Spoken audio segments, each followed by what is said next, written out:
అందరికీ నమస్కారం. Welcome to తరుణి. అందరికీ నమస్కారం. తరుణి మయూఖ తొలి తెలుగు అంతర్జాల పత్రికల సంపాదకురాలు శ్రీమతి కొండపల్లి నీహారిణి గారు మహిళల కోసం వ్యక్తిత్వ నిర్మాణం కోసం విద్య, వైద్య, లలిత కళలను ప్రోత్సహించడమే కాకుండా ఒక అవగాహన కల్పించాలని పత్రికలు అందుబాటులో లేని వారి కోసం విశాల హృదయంతో తరుణి యూట్యూబ్ ఛానల్ ద్వారా వీక్షకులకు ఎంతో సమాచారాన్ని అందిస్తున్నారు. అందులో భాగంగానే అంతర్జాతీయ మహిళా దినోత్సవ సందర్భంగా మహిళామణులకు చక్కని సూచనలు, సలహాలు అనుభవజ్ఞుల ద్వారా అందిస్తున్నారు. వారి పత్రికల ఆశయం నెరవేర్దాం, అందరం ఈ యూట్యూబ్ ఛానల్ను ఆదరిద్దాం. అందరికీ అంతర్జాతీయ మహిళా దినోత్సవ శుభాకాంక్షలు తెలుపుకుంటూ, వైద్యో నారాయణో హరిహి అంటారు పెద్దలు. ముఖ్యంగా మహిళలకు ప్రసవం పునర్జన్మే. మరణాలను అరికట్టే దిశగా చాలా కాలం నుండి ప్రభుత్వం మరియు ప్రభుత్వేతర సంస్థలు ఎంతో కృషి చేస్తున్నా కూడా గ్రామీణ ప్రాంతాలలోనూ నిరక్షరాస్యులలోనూ ఇంకా అవగాహన కల్పించిన అవసరం ఉన్నది. ఆ దిశగా ప్రసూతి వైద్యానికి ప్రథమ స్థానం ఇచ్చిన నేటి మన తరుణి యూట్యూబ్ ఛానల్ అతిథి, ఎంతో పేరు ప్రఖ్యాతులు పొందిన శ్రీమతి ఆలూరి విజయలక్ష్మి గారు ఎంతో నైపుణ్యం ఉన్న వైద్యురాలు. అంతే పేరు సాహితీ రంగంలోనూ సాధించారు. వీరు CEDOW సేవా సంస్థను నడుపుతున్న కరుణామూర్తి. సహృదయులు. నేటి మహిళలు కూడా ఎన్నో రంగాలలో పేరు ప్రఖ్యాతులు సంపాదించుకుంటున్నారు, అందులో సందేహమే లేదు. వైద్య రంగంలో ఉండే మహిళా వైద్యులకు ఒక్క సెకను కూడా విరామం ఉండదు. అలా ఊపిరి పీల్చుకునే సమయం లేకపోయినా సమయాన్ని పిడికిట బంధించి వైద్య రంగంలోనూ, సేవా రంగంలోనూ, సాహిత్య రంగంలోనూ, రాజకీయ రంగంలోనూ సేవలు అందిస్తూనే పురస్కారాలు, బహుమతులు, పదవులను ఎన్నిటినో తమ స్వంతం చేసుకున్న శ్రీమతి విజయలక్ష్మి గారి జీవన ప్రయాణం గురించి, సాఫల్యత గురించి వారి ద్వారానే తెలుసుకుందాం. నమస్కారం అండి గారు. నమస్తే. మీ జీవిత నేపథ్యం వివరిస్తారా? నేను కృష్ణా జిల్లాలో ఒక చిన్న గ్రామంలో జన్మించానమ్మా. దిగువ మధ్య తరగతి రైతు కుటుంబంలో జన్మించాను. ప్రాథమిక విద్య, హై స్కూల్ చదువు అంతా కూడా చిన్న గ్రామంలోనే జరిగింది. తర్వాత PUC సెయింట్ థెరిసాస్ కాలేజ్ ఏలూరులో జరిగింది. PUC అక్కడ చదివాను. తర్వాత విశాఖపట్నంలో ఆంధ్ర వైద్య కళాశాలలో నా అండర్ గ్రాడ్యుయేషన్ జరిగింది. హౌస్ సర్జన్సీ ఉస్మానియా ఆసుపత్రి హైదరాబాద్లో చేశాను. తర్వాత MSc in obstetrics and gynaecology Prince Wales medical college పాట్నాలో చేశాను. 70లో PG పూర్తి చేసి 71లో నేను కాకినాడ దగ్గర ఉన్నటువంటి రామచంద్రపురంలో ప్రాక్టీస్ ప్రారంభించాను, విజయలక్ష్మి నర్సింగ్ హోమ్ పేరిట. తర్వాత ఒక 4-5 ఏళ్లలోనే మా వారికి ఉద్యోగం కాకినాడలో అవటం వల్ల వ్యక్తిగతంగాను ఆరోగ్యపరంగాను కొంచెం ఇబ్బందులు అవటం వల్ల కాకినాడకి మళ్ళీ హాస్పిటల్ మార్చడం జరిగింది. 76 నుంచి ఇక్కడికి హైదరాబాదు 2014 బిగినింగ్లో వచ్చాను. అప్పటి వరకు అంటే ఇంచుమించుగా 43 years కాకినాడలో ప్రాక్టీస్ చేశాను, విజయలక్ష్మి నర్సింగ్ హోమ్ పేరిట. సో అప్పటి నుంచి కూడా అంటే మొదటి నుంచి కూడా బిజీ ప్రాక్టీస్ ఉండేది. అయినా కూడా నేను నాకు వీలైనంత వరకు సాహిత్య కార్యక్రమాల్లోనూ, అలాగే సాంఘిక సేవా కార్యక్రమాల్లోనూ కొన్ని NGOsతో కలిసి పనిచేయటం జరిగింది. అయితే నేను అప్పటికి ఇంకా ప్రాక్టీస్ ప్రారంభించేప్పటికి ఇంకా లేట్ 20sలో ఎర్లీ జస్ట్ 31 years ఆ ప్రాంతంలో కాకినాడ వెళ్ళటం జరిగింది. అప్పుడు అక్కడ లబ్ధ ప్రతిష్ఠులైనటువంటి కవులు, రచయితలు ఉండేవారు. సోమసుందర్ గారు, ఇస్మాయిల్ గారు, మిరియాల రామకృష్ణ గారు, జ్ఞానానంద కవి గారు, ఇలాంటి ఉద్దండులు ఉండేవారు. అందరూ కూడా చాలా బాగా ప్రోత్సహించేవారు రాయటానికి. నేను మెడికల్ కాలేజీ విద్యార్థినిగా ఉండగానే ఫస్ట్ ఇయర్ ఎంబీబీఎస్లోనే కథలు రాయటం మొదలుపెట్టాను. మొదటి కథే ఆంధ్రప్రభ సచిత్ర వారపత్రిక అప్పట్లో దీపావళి కథల పోటీలు నిర్వహించేది. తెలిసి తెలియకుండానే ఉత్సాహంతో పంపించాను. నా కథ పెద్ద విశేషం అనుకోకుండానే ఒక ఉత్సాహంతో పంపించడం జరిగింది. అదృష్టవశాత్తు ఆ కథకి ప్రత్యేక బహుమతి వచ్చింది. ఆ పుస్తకంలో నా ఫోటోతో సహా నా పరిచయము అలా వచ్చేప్పటికి చాలా మందికి ఏదో నేను కథలు రాస్తానన్నటువంటి పరిచయం కలిగింది విశాఖపట్నంలో. అప్పుడు విశాఖ రచయితల సంఘం చాలా యాక్టివ్గా ఉండేది. రాచకొండ విశ్వనాథ శాస్త్రి గారు, బలివాడ కాంతారావు గారు, రంగనాయకం గారు, నిడదవోలు మాలతి గారు, కారా మాస్టారు వీళ్ళందరూ కూడా చాలా యాక్టివ్గా దానిలో ఉండేవారు. మేము అప్పుడు చిన్న వయసులో మమ్మల్ని చాలా వాళ్ళందరూ కూడా ఆదరించి ప్రోత్సహించేవారు. బాగా రాయమని కొంత మార్గదర్శనం చేసేవారు. ముఖ్యంగా రావు శాస్త్రి గారి ఇంటి దగ్గరలో నేను ఉండేదాన్ని. వారి ఇంటికి వెళ్ళే పరిచయం కూడా ఉంది. ఆయన చాలా బాగా ప్రోత్సహించేవారు. సో అప్పటి నుంచి ఏదో అడపాతడపా కథలు రాయటమే కానీ పెద్ద విశేషంగా కథలు రాసిందేమీ లేదు. ఎటు తిరిగి కాకినాడ వచ్చినాక ఎక్కువగా రాయటం మొదలుపెట్టాను. దాదాపుగా అన్ని పత్రికల్లోనూ నా కథలు వచ్చినాయి. అన్ని ప్రసిద్ధమైనటువంటి పత్రికలన్నింటిలోనూ నా కథలు వచ్చినాయి. ప్రభా పత్రిక, జ్యోతి, రచన, ఇండియా టుడే అన్నిట్లోనూ కూడా దాదాపుగా వచ్చినాయి నా కథలు. ఆ కథలన్నింటినీ కూడా 6 సంపుటాలుగా ప్రస్తుతానికి 6 సంపుటాలుగా వేయటం జరిగింది. ముఖ్యంగా విశేషంగా చెప్పుకోగలవలసింది ఏంటి అంటే వనిత మాసపత్రిక వాళ్ళు ఆంధ్రజ్యోతి నన్ను బాగా ప్రోత్సహించారు. అడిగి రాయించారు నా చేత. ముఖ్యంగా ఆంధ్రజ్యోతి ఎడిటర్ పురాణం సుబ్రహ్మణ్య శర్మ గారు, మీరు నిత్యం స్త్రీలతో మీకు మీ వ్యవహారం అంతా స్త్రీలతోనే ఉంటుంది కదా, స్త్రీల కథల్ని లేదా పేషెంట్స్ కథల్ని, అంటే పేషెంట్స్గా వచ్చిన స్త్రీల కథల్ని మీరు రాస్తే మేము వారం వారం వేసుకుంటామని ఆయనే శీర్షిక పెట్టారు. పేషెంట్స్ చెప్పే కథలు అని పేరు పెట్టి రాయించారు. ఒక 30 కథల దాకా రాశాను. ఇంకా తర్వాత నాకు వీలయ్యేది కాదు. వారం వారం అంటే ఏదో మెడ మీద కత్తి పెట్టి రాయించినట్టుగా అనిపించేది. నేను ఇంకా రాయలేనని చెప్పి వానికి సారీ చెప్పాను. అలాగే వనిత మాసపత్రిక వాళ్ళు కూడా ప్రతి ప్రత్యేక సందర్భంలోనూ అంటే ప్రత్యేక సంచిక వేసినప్పుడల్లా నన్ను కథ రాయమని అడిగి వేసేవారు. అలాగే నా చేత ఆరోగ్య విజయాలను అప్పట్లో ఇంకా ఇంత హెల్త్ కాలమ్స్ పత్రికలు అంతగా వచ్చేవి కాదు. అదే మొదటిదేమో అనిపిస్తుంది నాకైతే తెలుగు వాళ్ళు. సో ఆరోగ్య విజయాలని హెల్త్ కాలం నిర్వహించేలా చేశారు. కొన్ని సంవత్సరాల పాటు దాన్ని నిర్వహించాను. అలాగే అప్పుడు రీడర్స్ డైజెస్ట్లో ఐఎమ్ జోస్ బాడీ అని ఒక కాలం వచ్చేది. అంటే మన శరీరంలోని అన్ని వ్యవస్థల యొక్క నిర్మాణం, విధులు వాటిని గురించి దానిలో రాయటం జరిగింది.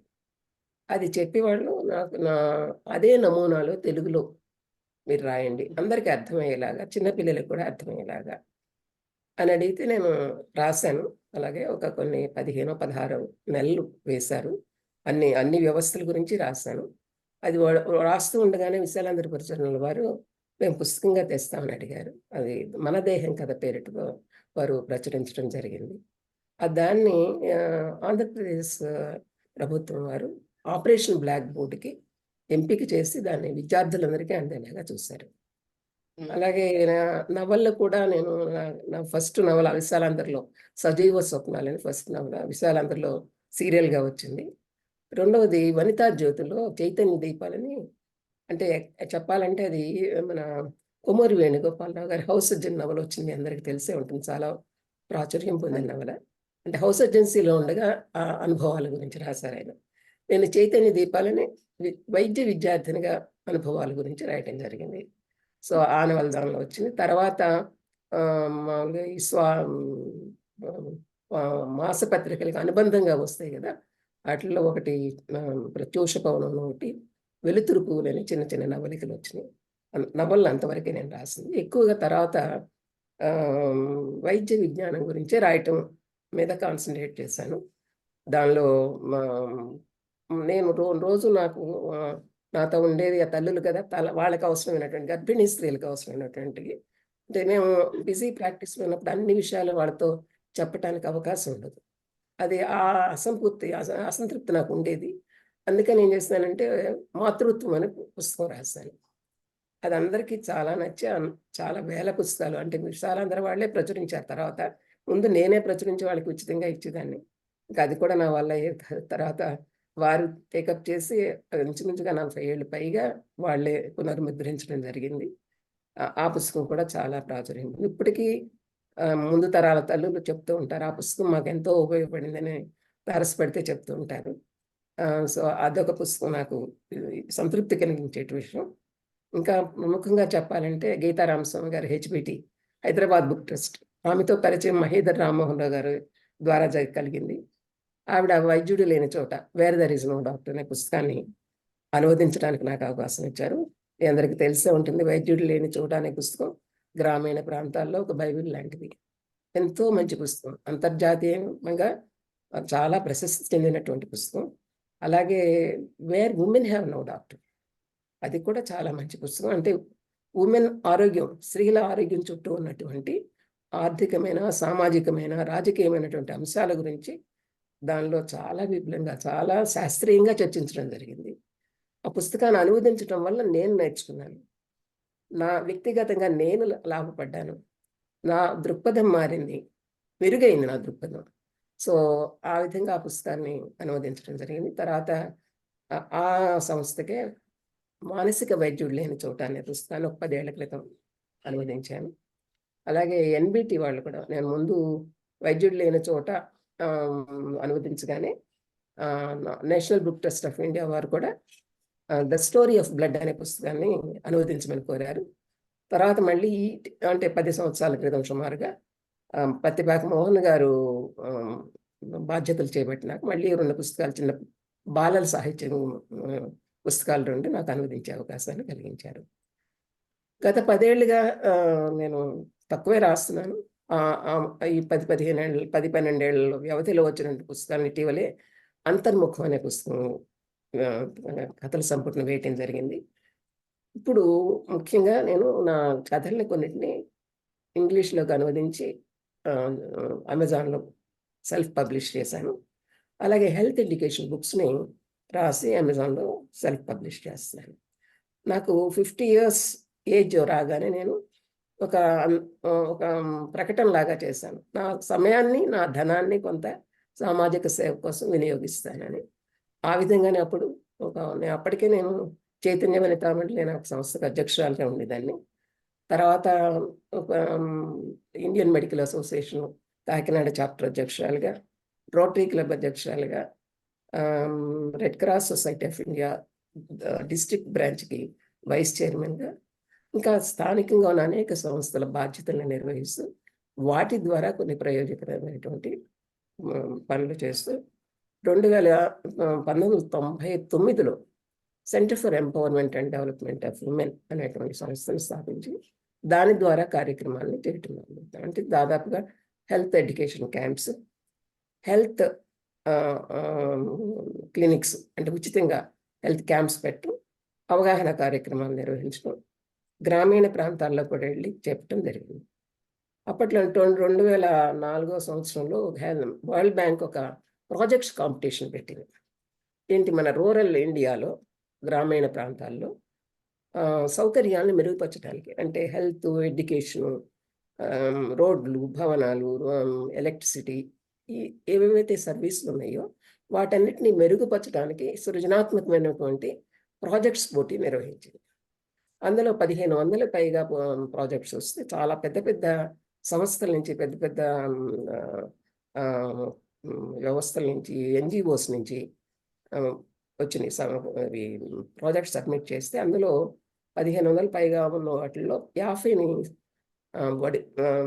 ఎంపిక చేసి న్యూఢిల్లీ వాళ్ళ ఆఫీస్‌కి పిలిచి అక్కడ మేము ప్రదర్శించామన్నమాట.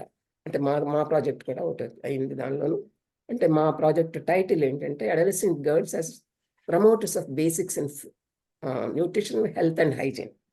సో, ఆ టైటిల్‌తో నేను సమర్పించితే అది సెలెక్ట్ అయింది. అక్కడికి ఎలా చేస్తాము, ఎవరు లబ్ధిదారులు, ఏంటి మెథడాలజీ ఏంటి, ఎవరు దీన్ని స్కేలప్ చేయటం ఎలాగా, ఇది కాస్ట్ ఎఫెక్టివ్గా చేయటం ఎలాగా ఇవన్నీ కూడా మనం ప్రదర్శిస్తే చాలా అంతర్జాతీయ సంస్థల తాలూకు జ్యూరీ అంతా వచ్చి వీటిని ఈ 50లో మళ్ళీ 20ని సెలెక్ట్ చేసింది. 20 విన్నర్స్గా ప్రకటించి మాకు $20,000 అవార్డు ఇచ్చింది. సో దాంతో మేము కావాల్సినటువంటి కంప్యూటర్స్ కానీ ప్రొజెక్టర్స్ కానీ ఇలా ఎవరికి ఇష్టమైన ఎవరి ప్రాజెక్ట్ని బట్టి వాళ్ళు కొనుక్కుని ఆ ప్రాజెక్ట్ని 1 to 1.5 years దాన్ని అమలు చేస్తాం. వరల్డ్ బ్యాంక్ వాళ్ళ మధ్యలో ఒకసారి వచ్చారు, చివరిలో ఒకసారి వచ్చి దీన్ని అనలైజ్ చేసి లబ్ధిదారుల దగ్గరికి వెళ్ళి మాట్లాడి డిస్ట్రిక్ట్ అధికారులతో మాట్లాడి ఎవరెవరైతే ఈ భాగస్వాములు అయ్యారో ఈ ప్రాజెక్ట్ అమలులో అందరితో మాట్లాడి అనలైజ్ చేసి ఈ 20లో మళ్ళీ 5 బెస్ట్ ప్రాజెక్ట్స్గా వాళ్ళు ప్రకటించారు. అందులో కూడా మా ప్రాజెక్ట్ వచ్చింది. సో వీటన్నిటిని కలిపి దైనిక్ జాగరణ అనే పత్రిక నుంచి ఒక స్పెషల్ కరెస్పాండెంట్ని పంపించి ఆయన్ని ఒక కథనం రాయమని పురమాయించారు వాళ్ళు.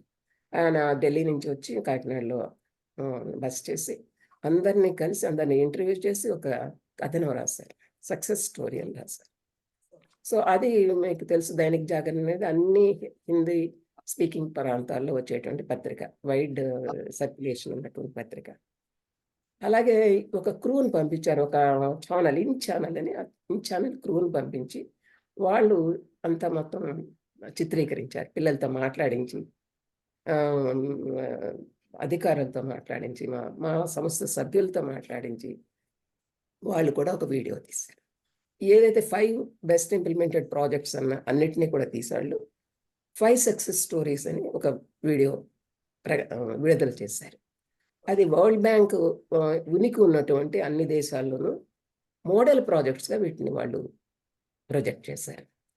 సో దాన్ని మాకు 2006లోనే అయిపోయింది, ఈ అమలు చేయటం అంతా అయిపోయింది. బట్ అప్పటి నుంచి కూడా నేను కాకినాడ నుంచి హైదరాబాద్ మూవ్ అయ్యేదాకా ప్రతి సంవత్సరం ఒక కనీసం 2-3 వేల మందికి పిల్లలకి డైరెక్ట్గా నేను బోధించేదాన్ని. ఏంటి health, hygiene, reproductive and sexual health and nutrition గురించి, వీటి గురించి బోధించేదాన్ని. అలాగే ఒక 500 మంది ఉపాధ్యాయులకి శిక్షణ ఇచ్చాను.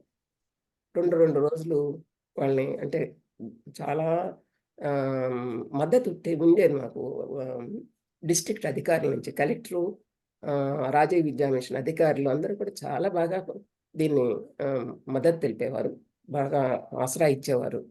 సో దానివల్ల సాధ్యమైంది. అది ఎంతోమంది మనకి సపోర్ట్ ఉంటే కానీ మనం చేయలేము ఇది కూడా. సో వాళ్ళందరూ బాగా సపోర్ట్ ఇచ్చారు.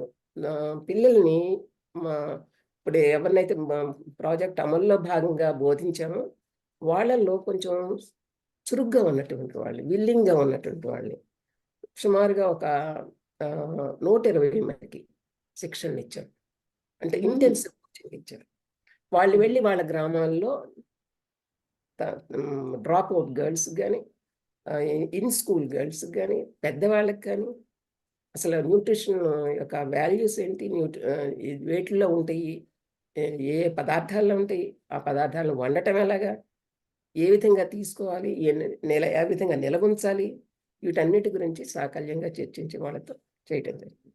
అలాగే ఉపాధ్యాయులు కూడా చాలా ముందుగా కొంత రెసిస్టెన్స్ ఉంటుంది కదా ఏ పని చేయాలన్నా. వాళ్ళ సమయం మళ్ళీ దీనికోసం అదనంగా వెచ్చించితే మాకేంటి అనిపిస్తుంది కదా. బట్ మోటివేట్ అయ్యారు, చాలా బాగా మోటివేట్ అయ్యి శిక్షణ పొందిన వాళ్ళందరూ కూడా చాలా చక్కగా వాళ్ళ స్కూల్స్లో పిల్లలకి నేర్పేలాగా వాళ్ళు చేశారు. చాలా సంతోషకరంగా జరిగినటువంటి ప్రతిదీ కూడా చాలా వేడుకగా జరిగేటువంటిది. అలాగే మా centre for empowerment and development of women ఆ సంస్థ ఆశయాలు ఇంకోటి ఏంటంటే మహిళలు ఆర్థికంగా బలపడాలి, మహిళలకి ఆర్థికంగా ఎంతో కొంత స్వావలంబన ఉంటే తప్ప హింసాత్మకంగా మారినటువంటి సమాజంలో మనలేరు. తమ తినటానికి, తను ఉండటానికి అనుక్షణం ఎవరో ఒకరి మీద ఆధారపడితే వారికి బానిస బ్రతుకుగానే మిగిలిపోతుంది. అంచేత ఎంతో కొంత స్వావలంబన ఉండాలి అనేటువంటి ఉద్దేశంతో ఒక 1500 మందికి వృత్తి విద్యా శిక్షణలు ఇప్పించాను. దానికి సహకారం ఎక్కడి నుంచి వచ్చిందంటే కాకినాడలో ఉన్నటువంటి బాలికల పాలిటెక్నిక్ కళాశాల. వాళ్ళ ప్రాజెక్ట్ కూడా అమల్లో భాగంగాను మా సంస్థ యొక్క భాగస్వామ్యంతోను కాకినాడలోను కాకినాడ చుట్టుపక్కల ఉన్నటువంటి గ్రామాల్లోనూ కూడా ఈ వృత్తి విద్యా శిక్షణ కేంద్రాన్ని ఏర్పాటు చేసి శిక్షణ ఇవ్వడం జరిగింది. ఇప్పటికీ వాళ్ళు కనిపిస్తే అప్పుడు మీ సంస్థ నిర్వహించిన దానిలో మేము నేర్చుకున్నామమ్మా అని చెప్తూ ఉంటారు. సో అది కూడా చాలా జయప్రదంగా జరిగినటువంటి కార్యక్రమం. సో మాది ముఖ్యంగా ఈ వృత్తి విద్యా శిక్షణలో పిల్లలకు అవగాహన కార్యక్రమాలే ముఖ్యం. స్కూల్స్కి వెళ్ళి చెప్పేదాన్ని, ఎస్సీబీసీ హాస్టల్స్కి, తర్వాత సోషల్ వెల్ఫేర్ స్కూల్స్ అండ్ కాలేజెస్కి వెళ్ళి బోధన చేసేదాన్ని. అందరూ కూడా ముందు కొంచెం తెలియక పిల్లలు కొద్దిగా వాళ్ళకి ఏంటంటే ఈ సినిమాల యొక్క గ్లామరు, ఆ పాటలు, డాన్సుల మీద ఎక్కువ ఆసక్తి ఉంటుంది. సీరియస్ విషయాలంటే వాళ్ళకి కొంచెం రెసిస్టెన్స్ ఉంటుంది. బట్ చాలా మారారు. ముందుగా ఉన్నటువంటి ఆ ధోరణి మారిపోయి, మేడం మా క్లాస్ ఎప్పుడు తీస్తారని నాకు ఫోన్ చేసే స్థితికి వచ్చారు. నేను ఈవినింగ్ నా ఓపీ అయినాక అప్పుడు వెళ్ళేదాన్ని. అప్పటికి వాళ్ళు భోజనాలు చేసి కూర్చునేవారు హాస్టల్స్లో. 11 అయ్యేదాకా నన్ను వదిలేవాళ్ళు కాదు. అన్ని ప్రశ్నలు ఉండేవి వాళ్ళకి. అన్నిటికీ కూడా వాళ్ళకి నాతో చెప్పించుకుని వినేవారు. వాళ్ళకి కేవలము చదువు మీద మన చదువు ఒక్కటే మనకి పైకి తీసుకెళ్లే సాధనం. కాబట్టి చదువు మీద తప్పనిసరిగా శ్రద్ధ పెట్టాలి. మనం ఒక విలువల వ్యవస్థను నిర్మించుకోవాలి. ఈ గ్లామర్స్, ఈ సినిమాలో ఉన్నటువంటి రొమాన్స్లు, ఇవన్నీ తాత్కాలికమైనటువంటి ఆకర్షణల వలలో పడొద్దు. మీరు మనం మన యొక్క విలువల వ్యవస్థ నిర్మించుకుని జీవితంలో పైకి ఎదగాలి. మన లాగేసేటువంటి, ధ్వంసం చేసేటువంటి శక్తులు చాలా ఉన్నాయి నేటి సమాజంలో. వాటి వల్ల పడద్దు. జీవితాన్ని నాశనం చేసుకోవద్దని కూడా చెప్పేదాన్ని. మనం చెప్పేది ఒకసారి చెప్తే కొంచెం వింటారు. అది పదే పదే చెప్పాల్సిన అవసరం ఉంటుంది. వాళ్ళని అంతర్గతం చేయాలంటే ఆ విలువని. సో ఆ ప్రయత్నం చేయమని అక్కడ ఉన్నటువంటి హాస్టల్ వార్డెన్స్ని, టీచర్స్ని కోరేదాన్ని నేను. సో ఇది పదే పదే చాలామంది చేస్తే కానీ మారదు కదా. అటువంటి ప్రయత్నం చేశాను. అయితే హైదరాబాద్ వచ్చినాక కొంత మందగించింది. నా పరుగు మందగించింది.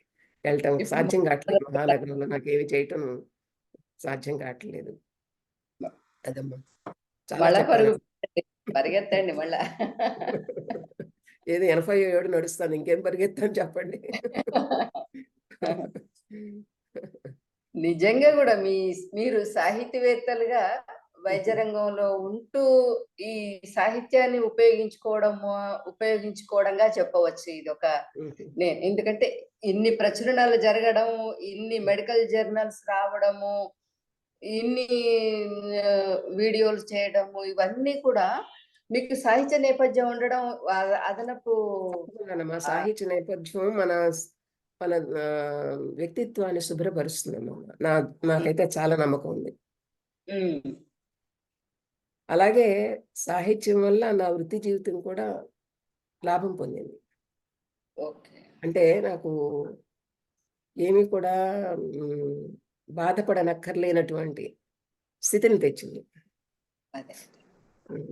అదే స్థితప్రజ్ఞ లక్షణము బాగా సాహిత్య అవగాహన ఉన్న వాళ్ళకే దాన్ని అంటే ప్రాక్టీస్ చేయగలరు.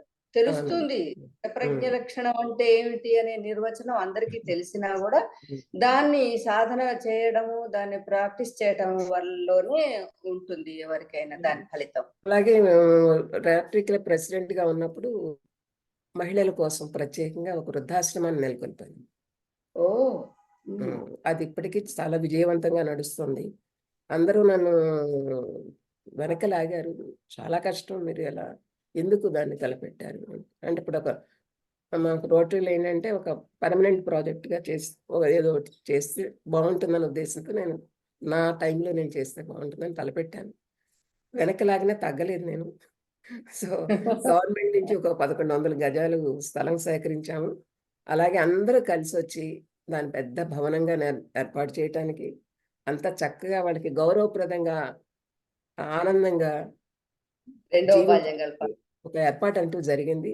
అయితే నా తర్వాత వచ్చిన వాళ్ళందరూ కూడా దాన్ని అభివృద్ధి చేయడం. మంచి గార్డెన్ ఉందమ్మా మాకు పక్కనే.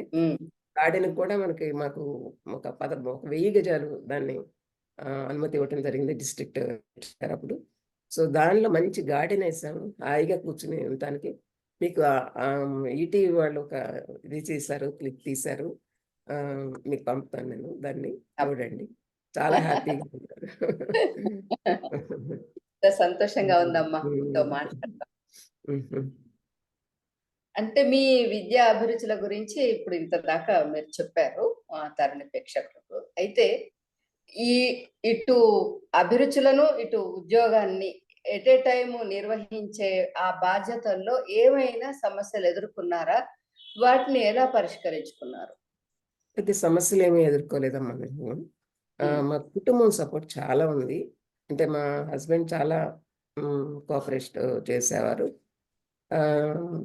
చాలా సందర్భాల్లో నేను చెప్పాను. నా ఉన్నతికి గాని, విజయానికి గాని మూలాధారం ఆయనే. చాలా ప్రోత్సహించేవారు. నేనేదన్నా కొంచెం సాధిస్తే నాకన్నా ఎక్కువ ఆనందపడేవారు. అదొకటి. నాతో ఉన్న వాళ్ళందరూ కూడా నాతో ఇప్పుడు ముందు నన్ను చైతన్య వనితా మండలి అని ఆ సంస్థకి వాళ్ళే వచ్చి కోరి అధ్యక్షురాలు చేశారు. మా హాస్పిటల్ చుట్టూ ఉన్నటువంటి మహిళలందరూ వచ్చి. వాళ్ళందరూ కూడా నేను అందరికీ కూడా నేనంటే విపరీతమైన అభిమానం, ప్రేమ. నేను వాళ్ళ పట్ల అలాగే ఉంటాను. ఇప్పుడు ఇక్కడికి వచ్చానంటే వాళ్ళందరినీ నేను మిస్ అవుతాను. సో, అదే విధంగా అందరూ కూడా ఒక మాట చెప్తే చాలు దాని విజయానికి వాళ్ళు శక్తివంచన లేకుండా చేశారు. అప్పటిదాకా వాళ్ళు కేవలము పూజలకి, పునస్కారాలకి, వ్రతాలకి, పేరంటాలకి పరిమితమైన వాళ్ళని అందరం కలిసి ఒక డిస్ట్రిక్ట్ లెవెల్‌లో చైతన్య వనితా మండలి సభ్యులంటే చాలా టాలెంటెడ్ పీపుల్. క్విజ్‌ల్లో కానివ్వండి, వ్యాసరచన పోటీల్లో కానివ్వండి, వక్తృత్వ పోటీల్లో కానివ్వండి, చిత్రరచనలో కానివ్వండి, వెజిటబుల్ కార్వింగ్ ఇవి పెట్టేవారు. మహిళా శిశు సంక్షేమ శాఖ తరఫున పోటీలు పెట్టేవారు. అలాగే పూల డెకరేషన్ ఇవన్నీ కూడా మా వాళ్ళే అన్ని ఎక్కువ ప్రైజులు కొట్టేసుకొచ్చి ఇంకా చైతన్య వనితా మండలి వాళ్ళు పోటీలో ఉంటే మాకు దక్కవన్న స్థితికి వచ్చారు. వాళ్ళందరికీ చాలా సంతృప్తి అనమాట. చాలా ఆనందం. సో, ఇలాగే ఏమైనా సేవ చేద్దామంటే మాకు చాలా అక్కడ తుఫాన్లు కదా బాగాను. ఆ తుఫాన్లు వచ్చినప్పుడు నిరాశ్రయులైపోయేవారు చాలామంది ఆ కోస్టల్ ఏరియాలో ఉన్నవాళ్ళు. వాళ్ళందరికి రోజు వెళ్ళి హెల్త్ క్యాంప్స్ పెట్టేవాళ్ళం. మాకు మా శక్తి మేరకు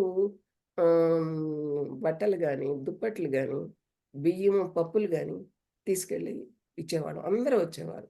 ఒక 2, 3 కార్లలో వెళ్ళిపోయి అక్కడ ఏదో ఒక బడిలోనో లేకపోతే గుడిలోనో క్యాంప్ పెట్టి మందులు ఉచితంగా ఇచ్చి నేను అది చేస్తూ ఉండగా వాళ్ళెళ్ళి ఇంటింటికి వెళ్ళి అన్ని ఇచ్చేవారు. వాళ్ళు కూడా ఏంటంటే ఇది బర్డెన్ అనుకునేవారు కాదు. ఇది నాకేదో కీర్తి కోసం కాదు. నా సంతోషం కోసం చేస్తున్నాను. ఎవరు నన్ను మెచ్చుకోవట్లే. ఇది చేసినందువల్ల నాకు సంతోషం. ఆళ్ళ పరిధిలో అంటే అందరూ కూడా భర్త చాటు భార్యలే. డబ్బు కోసం వాళ్ళ మీద ఆధారపడిన వాళ్ళే. అయినా కూడా వాళ్ళ శక్తి మేరకు దీనికి కంట్రిబ్యూట్ చేసేవారు. ఆ చేయటంలో ఆనందం పొందేవారు. అంటే చక్కటి పౌరులుగా మనకు సమాజం కొంత ఇచ్చినప్పుడు మళ్ళీ తిరిగి మనం సమాజానికి ఏమి ఇవ్వాలి అనే ఆలోచన కలగడమే అదొక గొప్ప విషయము. నిజంగా కూడా ఇష్టం ఉన్న పని చేయడానికి కష్టం కూడా అనిపించదు. కొద్దిగా కొండకొచ్చో 1, 2 వ్యతిరేకతలు ఎదురైనా కూడా వాటిని మనం అధిగమించే అవకాశం ఉంటాయి. అయితే ఇప్పుడు ఏమీ లేదమ్మా నాకు. అంటే మాకు మీరే కాదు ఆర్థికంగా మీతో పెద్ద కుటుంబం ఉన్న సంపదన్న కుటుంబం కాదు మాది. అలా అని మరీ దీనమైన స్థితి కూడా కాదు. పర్వాలేదు. అది మా తల్లిదండ్రులు అప్పట్లో నిజానికి ఆడపిల్లలు చదువుకోవటం అంటే విశేషం.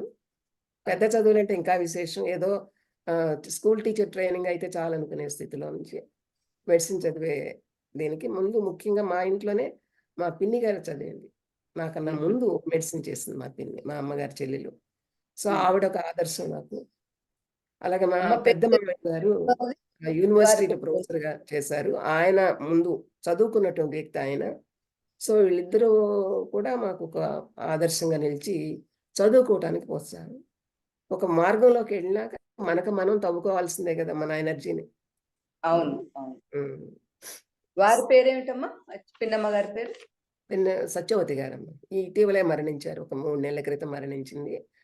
ఆవిడ సెల్ఫ్ మేడ్. అంటే తను కూడా ఇలాగే మా నేపథ్యం ఒకటే కదా! కష్టపడి చదువుకుంది. డీజీఓ చేసి తను కూడా గైనకాలజిస్టే. కాకినాడ దగ్గర మండపేటలో ప్రాక్టీస్ చేశారు. సో, ఆమె పిల్లలు కూడా బాగా పైకొచ్చారు. మనవళ్ళందరూ కూడా డాక్టర్లే. సో, ఆమె అంటే చెప్పుకోవాల్సిందేంటంటే, కేవలం కుటుంబానికే పరిమితం అవ్వల. తనకి, తన పిల్లలకే పరిమితం అవ్వల. తన ఇంటి పుట్టింటి వైపు, నెట్టినింటి వైపు కూడా అందరినీ పైకి తీసుకురావటానికి ఆవిడ శక్తి వంచన లేకుండా చేయూతనిచ్చింది. తర్వాత చివరి జీవితంలో కూడా ఎవరు కొంచెం లేని స్థితిలో ఉన్నా వాళ్ళకి సహాయం చేసేది. కింద ఉన్న వాళ్ళని చెయ్యిచ్చి పైకి లేపటానికి ప్రయత్నం చేసేది. అది విశేషం. అంటే చనిపోయినప్పుడు మేము ఏమన్నామంటే సెలబ్రేషన్ ఆఫ్ హర్ లైఫ్. శ్రద్ధాంజలి కాదు, సెలబ్రేషన్ ఆఫ్ హర్ లైఫ్ అనుకున్నాం.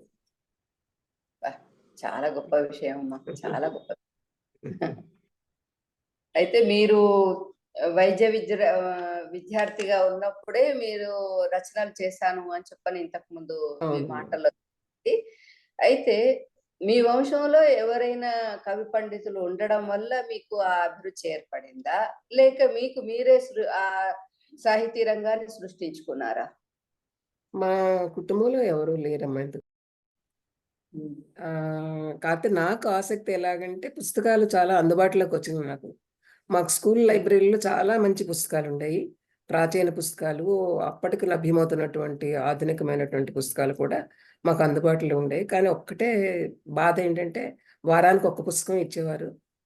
కొన్ని గంటల్లోనే చదివేసి మళ్ళీ ఆవురావురమంటూ పుస్తకాల కోసం చూసే పరిస్థితి వచ్చింది. అంతేకాకుండా మాకు మా ఊరి పంచాయతీ లైబ్రరీ కూడా నాకు అందుబాటులో ఉండేది. మా పెదనాన్నగారే దానికి సర్పంచ్ అవ్వటం వల్ల పుస్తకాలు తెచ్చుకునేటువంటి వెసులుబాటు ఉండేది. సో, అక్కడ కూడా మంచి సాహిత్యం ఉండేది. అప్పుడేంటంటే మాది కొంచెం కమ్యూనిస్ట్ భావజాలం ఉన్నటువంటి ఊరు. అంచేత విదేశీ సాహిత్యం కూడా మనకు అందుబాటులో ఉండేది. ఫ్రెంచి, రష్యన్, ఇతర భాషల యొక్క పుస్తకాలు కూడా కొన్ని, అంటే ప్రసిద్ధమైన పుస్తకాలన్నీ కూడా అందుబాటులో ఉండేవి. అంటే ఒక పుస్తకాలు చదవడం అనేది ఒక పెద్ద వ్యసనంలాగా అయిపోయింది.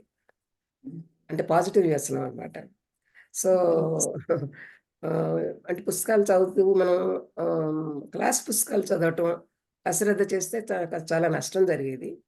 కాకపోతే క్లాస్‌లో ఎప్పుడు కూడా నేను ఒక మ్యాథమెటిక్స్‌కి అంత బాగా వచ్చేవి కాదు నాకు. మిగతా అన్ని సబ్జెక్ట్స్‌లోనూ నేనే ఫస్ట్ ఉండేదాన్ని. సో, అందువలన అంతగా నాకు నష్టం జరగలే. దానికి అంటే తిట్లు పడేవి కాదు. నష్టం అంటే నాకు డెఫినిట్‌గా నేను లాభం పొందాను సాహిత్యం ద్వారా. కాకపోతే ఇంట్లో తిట్లు పడేవి కాదు. సో, ఆ విధంగా అది వృద్ధి చెందిందే గానీ ఎప్పుడు కూడా వెనక్కి ఆ అభిరుచి అలా కొనసాగింది. నాకు చదువుకుంటున్నప్పుడు కూడా నా కోసం పంపిన డబ్బులు, అంటే హాస్టల్‌కి గానీ, నా పుస్తకాలకు గానీ, వాటి కోసం పంపిన డబ్బులో ఎంతో కొంత రూ. 5, 10 దాచుకుని అక్కడ మాకు విశాఖపట్నంలో కింద పుస్తకాల షాప్ ఉండేదొకటి. గుప్తా బ్రదర్స్ అని. చాలా ప్రసిద్ధి అది కూడాను. సో, అక్కడికెళ్ళిపోయి నాకిష్టం వచ్చిన పుస్తకాలంటే నాకు అందుబాటులో, అంటే కొనటానికి అందుబాటులో ఉన్న పుస్తకాలు అప్పుడు ఇంత ఉండేవి కాదు కదా! ఖరీదు రూపాయి, రూపాయన్నర అలా ఉండేవి. సో, నెల నెల ఏదో ఒక పుస్తకం కొనుక్కునేదాన్ని. అది కొనుక్కొని చదివేదాన్ని. అలాగే మా హాస్టల్‌లో లైబ్రరీ శాఖకి నేను సెక్రటరీగా పనిచేసి ఒక రూల్ పెట్టాను అందరిది. మీకు తలా ఒక రూ. 5 ఇవ్వాలి.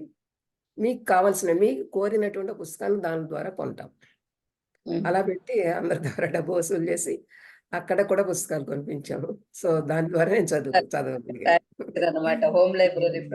దాని తర్వాత వచ్చింది ఎంఎస్కో అనేవాళ్ళు ఎంఎస్కో అప్పటికే వచ్చిందమ్మా. ఎంఎస్కో అప్పటికే వచ్చింది. ఎంఎస్కో పుస్తకాలు చాలా తక్కువ ధరకి వచ్చాయి. అవి అప్పుడు కొనుక్కున్న పుస్తకాలు ఇప్పుడు కూడా నా దగ్గర ఉన్నాయి. బైండ్ చేసి పెట్టాను. సిద్ధమైపోతే బైండ్ చేసి పెట్టుకున్నాను. ఇప్పుడు కూడా దాన్ని వదలబుద్ధి కాదు. చాలా పుస్తకాలు డొనేట్ చేసి వచ్చాను నేను. కాకినాడ నుంచి ఇక్కడికి వచ్చేప్పటికి అక్కడ మాకు కొంచెం ఇల్లు పెద్దదిగా ఉండేది కాబట్టి పుస్తకాలన్నీ పట్టాయి. ఇక్కడికి వచ్చినాక ఫ్లాట్‌లోకి వచ్చేప్పటికి నాకు పట్టవు. కానీ కొన్ని ఇతరులకు కూడా ఇస్తే మంచిదే కదా అని మన ప్రసిద్ధమైనటువంటి పుస్తకాలు చాలా, అంటే మాదిరెడ్డి సులోచన గారి, యద్దనపూడి సులోచనారాయణ గారి ఇలాంటి వారి అందరి కూడా ఒక మహిళల తాలూకు లైబ్రరీకి, అలాగే వామపక్ష భావజాలం ఉన్న పత్రికలన్నీ సిపిఐఎం వాళ్ళ లైబ్రరీకి, పిల్లల పుస్తకాలన్నీ కూడా ఒక స్కూల్ లైబ్రరీకి చాలా వరకు ఇచ్చి వచ్చాను. అయినా ఇంకా చాలా ఉన్నాయి నా దగ్గర. అవి కూడా ఇంకా వెళ్ళిపోయేలాగా ఎవరికో వాళ్ళకి ఇవ్వాలి కాబట్టి సో అది ఆ ఆలోచనలో కూడా కొంతమందికి ఇస్తున్నాను. సో ఆ విధంగా మాకు అభిరుచి అనేది వృద్ధి అయింది. అదే కాకుండా మాకు మహీధర్ రామ్మోహన్ రావు గారి కుమార్తె స్వర్ణలక్ష్మి గారని ఉండేవారు మాకు టీచర్గా. తెలుగు పండిట్ ఆమె. ఆమె కూడా ప్రోత్సహించేవారు. పుస్తకాలు ఆవిడ టీచర్స్ కొంచెం ఎక్కువ పుస్తకాలు ఇస్తారు కదా! నా కోసం పుస్తకాలు తీసుకొని ఇచ్చేవారు చదువుకుంటానికి. ఆ విధంగా కూడా ప్రోత్సాహం లభించింది. ఇక రాయిగా రాయిగా మనకు కూడా ముఖ్యంగా నాకు బాగా నన్ను ఇన్‌స్పైర్ చేసింది పి. శ్రీదేవి గారి 'కాలాతీత వ్యక్తులు'. సో ఆవిడ డాక్టర్ అవ్వటం, డాక్టర్‌గా అంత మంచి పుస్తకం రాయటం. సో రాయాలనే కోరికకి బీజం వేసింది. ఆ విధంగా ఫస్ట్ ఇయర్‌లో ఉండగానే తెలిసి తెలియనితనంలోనే ఒక కథ రాయటం, తర్వాత మళ్ళీ కొన్ని కథలు రాయటం జరిగింది. నేను అడగని ప్రశ్నకు కూడా చక్కగా పుస్తకాల ఆవశ్యకత ఎంత అవసరము అనేది, పఠనం అనేది ఎంత అవసరం అనేది ఒక చక్కటి సూచన అమ్మా. ఇది ఇప్పుడు కొద్దిగా పుస్తక పఠనం తగ్గిందనే చెప్పాలి. ఎందుకు అని అంటే ఈ ఎలక్ట్రానిక్ గాడ్జెట్స్ వచ్చి మొబైల్స్ కానీ, ట్విట్టర్లు అవి ఇవి వీటిలలో కాలయాపన, వాట్సాప్లలో కాలయాపన చేస్తున్నారేమో అనిపిస్తున్నది పిల్లలు. కాకుండా మీలాంటి పెద్దవాళ్ళు ఇట్లా పుస్తకాలు చదివి వాటితోటి లబ్ధి పొందినము అని చెప్పడం వల్ల ఇటు మీ అచీవ్మెంట్స్ ను ఫాలో అవ్వడమే కాకుండా, తెలుసుకొని జిజ్ఞాసతో చూడటమే కాకుండా, పుస్తక పఠనం అనేది ఎంత ముఖ్యం అనేది వాళ్ళ మంచి అంతర్జాతీయ మహిళా దినోత్సవం రోజు ఒక చక్కటి సందేశం అందిందమ్మా మీ ద్వారా. మేము అంతర్జాతీయ మహిళా దినోత్సవం కూడా గత 25 ఏళ్లుగా జరుపుతున్నామమ్మా. అప్పుడు ఏంటంటే మా కాకినాడలో ఉన్నటువంటి అన్ని engineering college, medical college, girls polytechnic, లా కాలేజీ, ఉమెన్స్ కాలేజీ, ఇలా ప్రతి సంవత్సరం ఒక 7-8 మందికి బెస్ట్ అవుట్ గోయింగ్ గర్ల్స్ స్టూడెంట్స్‌కి నగదు రూపేణ అవార్డు, అలాగే సైటేషన్ అలా ఇస్తున్నాము. అలాగే శ్రీ సెంటనరీ సెలబ్రేషన్స్, అలాగే పాలగుమి పద్మరాజు గారి centenary celebrations, Sripada centenary celebrations, అలా ప్రఖ్యాతమైనటువంటి కథకుల్ని, కవుల్ని పిలిచి వాళ్ళ చేత ఉపన్యాసాలు ఇప్పించడమే కాకుండా పిల్లల్ని ఇన్వాల్వ్ చేసేదాన్ని. ఎలాగో వాళ్ళకి పోటీలు పెట్టి ఇప్పుడు శ్రీశ్రీ చేసినప్పుడు శ్రీశ్రీ కవిత్వం మీద పోటీలు పెట్టి, తర్వాత పాలగుమి పద్మరాజు గారి కథల మీద, శ్రీపాద కథల మీద పోటీలు పెట్టి ప్రైజులన్నీ కూడా, ప్రైజులంటే ఫస్ట్, సెకండ్, థర్డ్ కాకుండా 10 మందికి ఇచ్చేవాళ్ళం. ఫస్ట్, సెకండ్, థర్డ్‌తో పాటు ఇచ్చినప్పుడు వాళ్ళ పుస్తకాలే ఇచ్చేవాళ్ళం. అంటే పిల్లలు దీన్ని అప్రిషియేట్ చేస్తారా అన్న చిన్న అనుమానం ఉండేది. కానీ నా అనుమానం పటాపంచలయ్యేలాగా పిల్లల నుంచి రియాక్షన్ వచ్చేది. ఇది చాలా బాగుంది మేడం ఇలాగ మీరు చేయటం. మాకు తెలుసుకునేటువంటి అవకాశాన్ని ఇచ్చారు మీరు. ఇలాంటి ప్రోగ్రామ్స్ చేయండి అని వాళ్ళ నుంచి వచ్చేది. సో అది చాలా శక్తినిచ్చేది. అలాగే మా ఇంట్లో ఏదైనా వేడుకలు జరిగినా గిఫ్ట్స్‌గా వచ్చిన వాళ్ళకి నేను పుస్తకమే తప్పనిసరిగా ఇచ్చేదాన్ని. ఏదైనా ఇచ్చినా కూడా ఒక పుస్తకం ఇచ్చేదాన్ని. సో అదే కాకుండా ఇంకోటి మీకు ఇందాక చెప్పలేదు నేను. కౌమార బాలికల ఆరోగ్యం గురించి కదా నా మథనం అంతా కూడా. దానికి చిన్న ముందు వరల్డ్ బ్యాంక్ ప్రాజెక్ట్ చేసినప్పుడు ఒక పెద్ద పుస్తకం రాశాను. గ్రంథాలయాల్లో పెట్టేంత పెద్ద పుస్తకం. అలాగే ఒక 2000 పుస్తకాలు వేసి మన తూర్పుగోదావరి జిల్లాలో ఉన్నటువంటి అన్ని స్కూల్స్‌కి పంపిణీ చేశాను. తర్వాత ఏమనిపించిందంటే పిల్లల చేతిలోనే ఒక పుస్తకం ఉంటే బాగుంటుందని దాన్ని బ్రీఫ్‌గా వాళ్ళకి అర్థమయ్యేలాగా ఒక 75 పేజీల పుస్తకం వేసి, ఇప్పటి వరకు ప్రభుత్వం సహాయంతోనూ, చారిటబుల్ ట్రస్ట్ సహాయంతోనూ, ఇంజినీరింగ్ అదే జేఎన్‌టీయూకే మా కాకినాడ జేఎన్‌టీయూ యూనివర్సిటీ ఉంది కదండీ! ఆ యూనివర్సిటీ, అలాగే కొన్ని కాలేజెస్ వాళ్ళ యొక్క సహకారంతో ఇప్పటిదాకా 1,00,000 పుస్తకాలను పిల్లలకి ఇవ్వడం జరిగిందండి. ఎంత మంచి సేవ. తర్వాత మనకి ఇప్పుడు రూరల్ డెవలప్మెంట్ ట్రస్ట్ అని అనంతపురంలో ఉందండి. వాళ్ళు చాలా మంచి సేవా కార్యక్రమాలు చేస్తున్నారు. వాళ్ళ సంస్థ తరఫున ఇప్పటిదాకా నేను ఇక్కడ కాకినాడ నుంచి హైదరాబాద్ వచ్చినాకే వాళ్ళతో పరిచయం జరిగింది నాకు. ఆ వాళ్ళు వాళ్ళ సేవా కార్యక్రమంలో భాగంగా ఇంచుమించుగా ఇప్పటికొక 20,000 బుక్స్ దాకా పంపిణీ చేశారు వాళ్ళు. సో, దాదాపుగా 1,00,000 పైగానే ప్రతుల్ని మేము పిల్లలకి అందించగలిగాము. అప్పట్లో ఉమ్మడి ఆంధ్రప్రదేశ్‌లోను, ఇప్పుడు మన అక్కడ ఆంధ్రప్రదేశ్‌లో ఇచ్చాం. ఇక్కడ కూడా ఇప్పుడు కొన్ని ఇస్తున్నాం. మా హాస్పిటల్ తరఫున కూడా ఏయించి పిల్లలకి ఇస్తా ఉంటాను. మా దగ్గరికొచ్చిన నాకు పేషెంట్స్‌గా వచ్చిన పిల్లలకి కూడా ఇస్తా ఉంటాను. కాపోతే ఏంటంటే వాళ్ళకి తెలుగు చదివే పిల్లలు కరువైపోతున్నారు ఇప్పుడు. అవును. అందరూ ఇంగ్లీష్ మీడియంలోకి వస్తున్నారు. అందుకే నేను చేస్తున్నానంటే ఇప్పుడు ఈ మధ్యన నేను అమెజాన్‌లో పబ్లిష్ చేస్తున్నాను. Celebrate your adolescence, celebrate your menses, celebrate pain free periods, celebrate trouble free periods, celebrate your pregnancy ఇంతవరకు రాశాను ఇప్పుడు. ఇంకా కొన్ని పుస్తకాలను ఈ సిరీస్‌లో రాస్తాను. అంటే వాళ్ళకి అవసరమైనటువంటి సమాచారంతో యాజ్ పేషెంట్స్, యాజ్ లబ్ధిదారులుగా వాళ్ళు ఏమేమి తెలుసుకోవాలనేటువంటి సమాచారంతో ఇంకో కొన్ని పుస్తకాలు రాయాలనే సంకల్పంతో ఉన్నాను. చూడాలి ఎంతవరకు రాయగలుగుతాను. తప్పకుండా లక్ష్యం నెరవేరుతుంది. అంటే సంకల్పం మనకి చాలా సంకల్పం వరకు మంచిదైనప్పుడు మన సంకల్పం మంచిదైనప్పుడు భగవంతుడు ఇటు చుట్టూ సమాజం కూడా మనకెంతో తోడ్పాటు అందుతుంది. ఆరోగ్యం నెరవేరుతుంది. సహకరించాలి, బ్రతుకు సహకరించాలి. సో, మనకేంటంటే మనకు తెలిసిన జ్ఞానాన్ని ఇతరులకు బోధిస్తే మనకి ఇంకా మన జ్ఞానం వృద్ధి అవుతుంది అవును. అవును. అనేది నా విశ్వాసం. సో, దానికి తగినట్టుగా చెయ్యాలని చూస్తున్నాను. చూడాలి మరి. బానే అందరూ కూడా దానికి సంతోషిస్తున్నారు. పుస్తకం చదివిన వాళ్ళు, పుస్తకాలు చదివిన వాళ్ళు. అది చెయ్యాలి మరి. మహిళా ప్రపంచం అంతా సంతోషించే విషయము. ఎందుకు అనంటే ఒకటే ఏంటిదంటే అవగాహన ఎంత చేసినా కూడా ఇంకా కొరతగానే చాలా ఉంటున్నారు. సముద్రంలో ఒక నీటి బొట్టమ్మా మనం చేసేది. ఆ! మీరు ఎందుకంటే ఆడవాళ్ళ ఆరోగ్యాలు వాళ్ళ చేతిలో లేవు. లేవు. వాళ్ళ ఆరోగ్యాల చుట్టూ చాలా సమస్యలున్నాయి. ఆరోగ్యం మీద కూడా ఇప్పుడు వాళ్ళకి ఏంటి అధికారం లేదు. ఒక చాలా వరకు ఆ! చాలా వరకు వాళ్ళ అనారోగ్యాలకు కారణం వాళ్ళ యొక్క పరిస్థితులు. అవును. వాళ్ళ వాళ్ళ యొక్క మానసికమైనటువంటి స్థితిగతులు. హ్మ్. అలాగే ఉద్వేగపూర్వం ఎమోషనల్ యాస్పెక్ట్స్ వాళ్ళని ఆరోగ్యాలని నాశనం చేస్తున్నాయి. సరైనటువంటి అవగాహననిచ్చి, ధైర్యాన్నిస్తే చాలా వరకు ఏంటంటే భయపడిపోయి, భయంతో చాలా అనారోగ్యాలు వస్తున్నాయి. సో, అది కాదు ఇది ఇది ఇలా దీనికి భయపడనక్కర్లేదు. దీనికి కారణం ఇది. ఈ జాగ్రత్తలు తీసుకుంటే మీ ఆరోగ్యం చక్కబడుతుంది అనేటువంటి ఒక ధైర్యాన్ని ఇవ్వటం ద్వారా బావుంటుందని నేను ఈ ప్రయత్నం మొదలుపెట్టాను. నిజంగా అంటే కూడా. ఇప్పుడు డైరెక్ట్ బోధన చేసేటువంటి అవకాశం నాకు లేదు కాబట్టి పుస్తకాల ద్వారా చేద్దామని. ఇక్కడికొచ్చినా అద్భుతం. కూడా 2, 3 స్కూల్స్‌కెళ్ళి చెప్పాను. బట్ నా శక్తి చాలటం లేదు వెళ్ళటానికి. ఇక్కడ కూడా ప్రొఫెషనల్‌గా బిజీ అయ్యాను. అంటే మొదటి నుంచి మళ్ళీ 0 నుంచి మొదలుపెట్టాను కదా! ఇక్కడికొచ్చి నేను. సో, మళ్ళీ నిర్మించటం, దాన్ని మళ్ళీ మెయింటైన్ చేయటం ఇయన్నీ కూడా చాలా time consuming, energy consuming. So అయితే ఇప్పుడు ఈ దిశగా ఈ సాహితీ ప్రయాణంలో మీరు పొందిన పురస్కారాలు గాని, బహుమతులు గాని అవి వాటి గురించి వివరిస్తారా?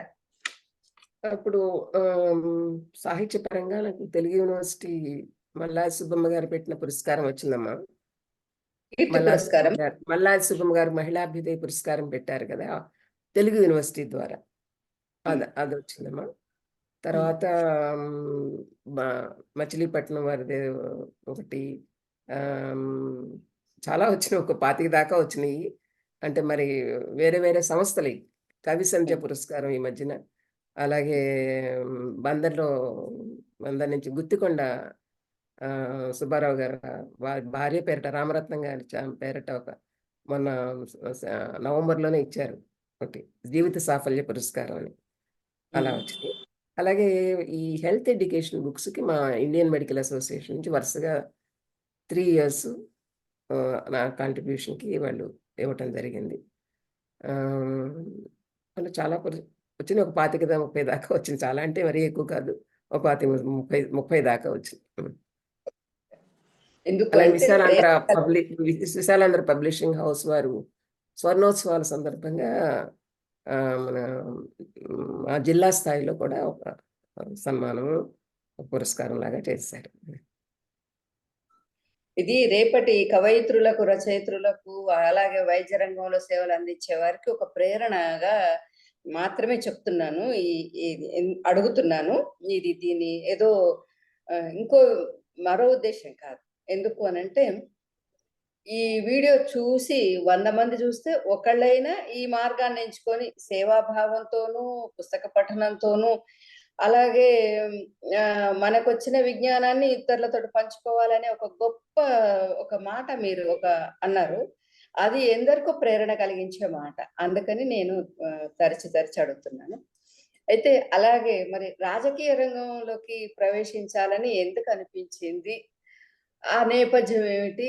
మరి ఆ విశేషాలు మా ప్రేక్షకులకు. నాకు అంటే కొంత స్త్రీల సమస్యల్ని అవగాహన చేసుకునే క్రమంలో స్త్రీల యొక్క సాధికారతను సాధించడం ఎలాగో అనే దానిలో ముఖ్యమైనది రాజకీయ సాధికారత కూడా అని. ప్రస్తుతం ఉన్నటువంటి రాజకీయ వాతావరణంలో ఇమడగలగటం చాలా కష్టమైన విషయం అయినప్పటికీ కూడా రాజకీయాల రూపురేఖలను మార్చాలంటే మహిళల ప్రాతినిధ్యం ఎక్కువ సంఖ్యలో ఉండాలి అనేది ఉంది. అయితే నేను ఎంటర్ అవటం మాత్రం లోక్సత్తా పార్టీ అంటే విలువలకి ప్రాతినిధ్యం వహిస్తూ, రాజకీయం అంటే ప్రజలకు సేవ చేయటం, డబ్బు సంపాదనకు సాధనం కారాదు రాజకీయాలంటే. రాజకీయ నాయకులు ప్రజలకు సేవకులు అనేటువంటి తాత్విక భూమిక ఉన్నటువంటి పార్టీ కనుక ఆ పార్టీలో చేరి మా పార్టీ నాయకుడు డాక్టర్ జయప్రకాష్ నారాయణ గారి సహకారంతో అనే కన్నా ఆదేశంతో నేను యాక్చువల్గా పోటీ చేయాలనుకోలేదు. అప్పుడు ఎవరన్నా పోటీ చేస్తే బాగుంటుంది అనుకున్నాను, వేరే వాళ్ళు చేస్తే నా పూర్తి సహాయ సహకారాలు అందించేలాగా. కానీ ఏమైందంటే అప్పుడు అంత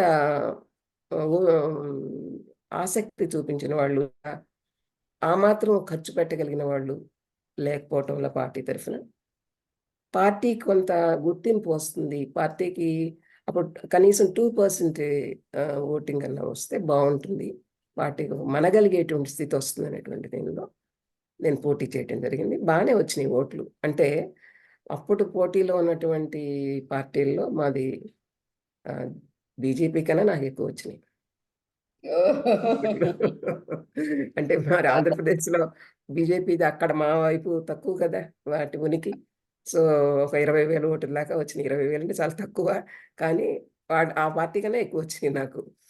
సో అంటే నా ఉద్దేశం ఏంటంటే మనం మాట చెప్పిన దానికి ఆచరణలో కొంత పెట్టాలి.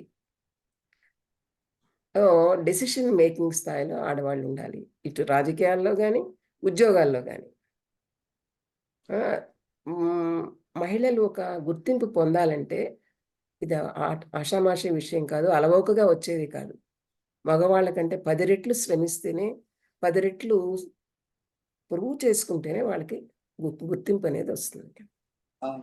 సో దానికి మిగతా స్త్రీలు, ముఖ్యంగా మగవాళ్ళు కూడా సపోర్ట్ ఇవ్వాలి.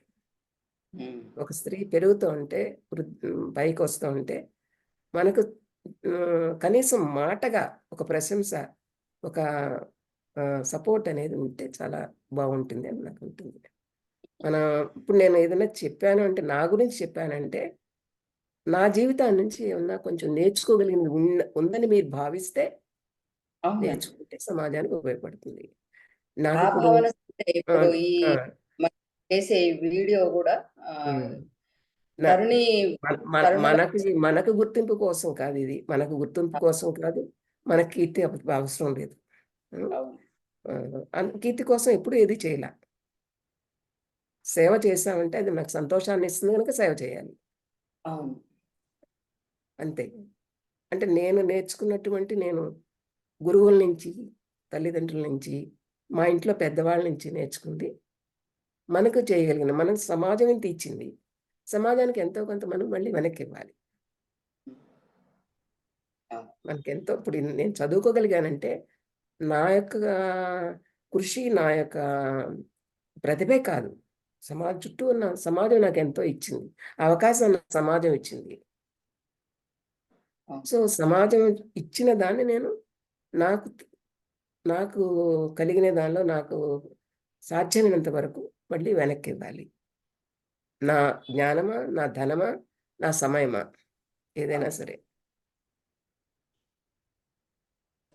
ఇప్పుడు ఈ రాజకీయ రంగంలో కానీ, వైద్య సేవ రంగంలో కానీ, అటు సేవా రంగంలో కానీ మిమ్మల్ని వరించిన పదవులు ఏవైనా పదవులు వరించాయా? వాటిని మీరు ఎలా అనుకుంటున్నారు? వాటి ఆ ఆ పదవుల ద్వారా లబ్ధిదారులు ఎవరు?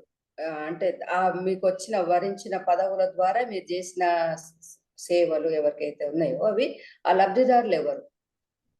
రాజకీయ రంగంలో మా పార్టీ అధికారంలోకి అయితే రాలేదు కదా! మా పార్టీ జిల్లా అధ్యక్షురాలుగా పనిచేశాను నేను. పార్టీ ఆఫీస్ కూడా మా హాస్పిటల్‌లోనే ఉండేది. జిల్లాలో చాలా బ్రాంచెస్‌ని ఏర్పడటానికి మేము కృషి చేశాము. అలాగే లోక్సత్తా ఉద్యమ సంస్థ కూడా ఉండేది పార్టీ పెట్టే ముందు. దాని ద్వారా కూడా చాలా కార్యక్రమాలు చేసేవాళ్ళం. ప్రజలకి చైతన్యవంతమైనటువంటి ఒక భూమికని లోక్సత్తా పార్టీ లోక్సత్తా ఉద్యమ సంస్థ కూడా పోషించింది. అసలు ప్రజల యొక్క హక్కులేంటి? ప్రజల ఎందుకు ఇలా ఉన్నారు? ఎందుకు అలా రాజకీయ నాయకుల యొక్క ఆహ్, వైఫల్యాలకి అసలు మన చైతన్యం లోపమే కొంత కారణమా? వాళ్ళు మనకి అందించవలసినటువంటి సేవలు అందించకపోవటానికి. ఏంటి అసలు కారణం ఏంటి వాళ్ళు చేయకపోవటానికి? మనం ప్రశ్నించాల్సినటువంటి అవసరం ఉంది అనేటువంటి ఒక చైతన్యాన్ని తీసుకొచ్చాను. సో, దానిలో ఎంతో కొంత నాకు చేయగలిగిన పాత్ర నేను పోషించాను. రాజకీయ రంగంలో పెద్దగా నేను ఎక్కువ కాలం లేను. అండ్ మరీ ఒక మార్పు తీసుకొచ్చేంత పెద్ద స్థాయిలో చేయలే. అయితే ఆ చైతన్యం ఇచ్చినటువంటి దీనిలో కొన్ని కార్యక్రమాలు చేయటం జరిగింది. ఉదాహరణకు చెప్పాలంటే కాకినాడ సమీపంలో షిప్ బ్రేకింగ్ యూనిట్ అనేది పెట్టాలనటానికి ప్రయత్నం జరిగింది. అప్పుడు ఒక పెద్ద సభ పెట్టి ప్రజల్ని రాజకీయ నాయకుల్ని, ఎన్‌జీఓ ప్రతినిధుల్ని, స్థానిక ప్రభుత్వాల నాయకుల్ని అందరిని కూడా పిలిచి సభ పెట్టి, ఈ షిప్ బ్రేకింగ్ యూనిట్ పెట్టటం వల్ల ఎంత కాలుష్యం వస్తుంది, మన జనజీవనాలు ఎంత ధ్వంసం అవుతాయి అనేటువంటి చైతన్యం తీసుకొచ్చి, అక్కడి నుంచి గ్రీన్ పీస్ అనే సంస్థకు కూడా రిపోర్ట్ చేసి, మొత్తం మీద కొంత వాయిస్ రైజ్ చేయగలిగాం. మా వల్లే వచ్చిందని కాదు. మొత్తం మీద షిప్ బ్రేకింగ్ యూనిట్ స్థాపన ఆగిపోయిందప్పుడు. అలాగే ఇప్పుడు మళ్ళీ వినిపిస్తున్నది మనక్కడ నూనె, వాయు బావులు ఈ రిలయన్స్ వాళ్ళు పెట్టారు కదా! అక్కడ కాకినాడ ఓఎన్జీసీ. సమీపంలో ఓఎన్‌జీసీ కాకుండా రిలయన్స్ వాళ్ళది. సో, దానికి అప్పటినుంచి లభ్యమైనటువంటి ఈ సంపదని గుజరాత్‌కి మన మన పొలాల ద్వారా మన రోడ్లను ధ్వంసం చేసి, మన పొలాలను ధ్వంసం చేసి, పెద్ద పెద్ద పైపులేసి అక్కడ తీసుకెళ్ళటం. దాన్ని కూడా మా సారథ్యంలో పెద్ద సభ పెట్టి దాన్ని మా ఆక్షేపణ తెలిపి రాష్ట్ర ప్రభుత్వానికి, కేంద్ర ప్రభుత్వానికి కూడా కొంత నివేదికలు మా యొక్క నిరసన తెలియజేసేటువంటి కార్యక్రమాన్ని చేశాం. దానివల్ల ఇమ్మీడియేట్ ఫలితం రాకపోవచ్చు. బట్ ప్రజల్లో అర్థమైంది. ప్రజలకు కొంతవరకన్నా అర్థమైంది. ఏం అంటే మోసపోతున్నాము అసలు అనే ఎవరు నోరు విప్పకపోతే అది ఆమోదం అయిపోతుంది కదా! సో, ప్రశ్నించేటువంటి లేదా మన నిరసన తెలిపేటువంటి ఒక కృషికి ఒక బీజం పడింది. అంటే చాలామంది చాలా చేస్తారు. మా చిన్న లెవెల్‌లో మేము చేస్తాం. అంటే బయటకొచ్చి రోడ్ల మీదకెళ్ళి ఉద్యమాలు చేసే స్థాయి అంత మాకు వెసులుబాటు లేదు. కానీ సభల ద్వారా మా యొక్క నిరసనని తెలపటానికి, ప్రజల్ని చైతన్యవంతం చేయడానికి మాకు చేయగలిగింది చేశాము. అలాగే అశ్లీల ప్రదర్శనలు మీద మామూలుగా మీడియాలో గానీ, అంటే సినిమాలు, టీవీల్లో గానీ, లేదా పోస్టర్‌లు, ఫ్లెక్స్‌లు పెట్టడం మీద కూడా కలెక్టర్‌కి వాళ్ళందరికి కూడా ఒక పెద్ద సభ పెట్టి, జిల్లా స్థాయి సభ పెట్టి, తీర్మానాలు చేసి పెట్టడం జరిగిందనమాట. చెప్పాము, దాన్ని తీయించేసాం.